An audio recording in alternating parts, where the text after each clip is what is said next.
ఒక మనిషి ఒక రూ. 1,00,000 తీసుకొని రోజుకి రూ. 444 చొప్పున డబ్బులిస్తాను అంటే, అది 500 రోజులు పాటిస్తానంటే నమ్మే వాళ్ళని మూర్ఖులనాలా? ఏమనాలా? ఇప్పుడు నష్టపోయాక, అన్యాయం అయిపోయాక రోడ్డెక్కితే ఎవరు మాత్రం ఏం చేయగలుగుతారు? ఇది చూడండి. ఓ private farming and housing project సంస్థ తమను మోసం చేసిందంటూ బాధితులు సోమవారం విజయనగరం పోలీస్ గ్రీవెన్స్ ఫిర్యాదు చేశారు. వేలాది మంది నుంచి కోర్టు వసూలు చేసి తమను నట్టేట ముంచిందని ఏఎస్పీ సౌమ్యలతకు తెలియజేశారు. రూ. 1,00,000 ఒకేసారి జమ చేస్తే రోజుకి రూ. 444 చొప్పున 500 రోజు పాటు తమ ఖాతాలో జమ చేస్తానని నమ్మించిందట.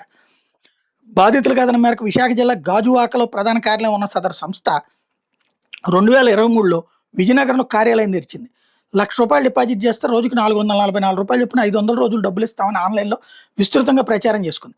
విజయనగరం జిల్లా నెల్లిమర్ల, చీపురుపల్లితో పాటు శ్రీకాకుళం జిల్లా రణస్థలంలో బ్రాంచులు తెరిచి ఏజెంట్ల ద్వారా వ్యవహారం నడిపించింది.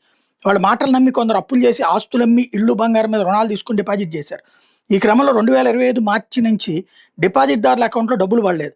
దీంతో వాళ్ళు ఏజెంట్లను అడిగితే వాళ్ళు ఇదిగో అదుగో అంటూ మభ్యపెట్టేవాళ్ళు.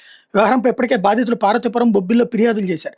నేపథ్యంలో సోమవారం విజయనగరంలోని గ్రీవెన్స్కి వచ్చి ఏఎస్పీకి ఫిర్యాదు చేయగా విచారిస్తామని పోలీసులు చెప్తున్నారు. అసలు ఏం విచారిస్తారు? ఇంకా అదృష్టం 2023లో బిగిన్ చేస్తే 2025 దాకా డబ్బులు ఇచ్చిందంటే చాలా గొప్పే.